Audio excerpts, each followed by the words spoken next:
And before we jump into the Joe Biden thing, just to give you guys a little snippet of how President Trump felt, his visit to Capitol Hill to talk to the Republican conference went today. Let's check this out. It's really what we did today. I think it was a really great, that was a meeting of love. Let me tell you, that was love in that room. There was no shouting. I think it was a meeting of love. There were a couple of things that we talked about specifically where some people felt a little bit one way or the other, not a big deal.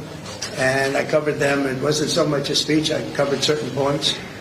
And I think I'd be very surprised. So that's how the president's feeling about that.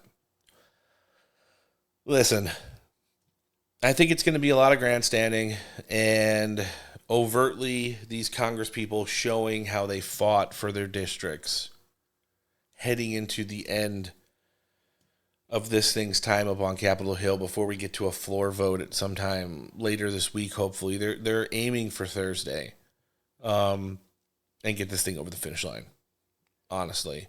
And as an elected official, what would you do? Not publicly state that you weren't going to fight for the things that you promised your constituents when you ran for election and essentially won it back in last November? No, you have to do it, even if it looks like you're not typically aligned up with the president or House leadership or a majority of the conference. And yes, I'm talking about like the SALT delegation and all the bullshit whiny baby stuff that they got going on there.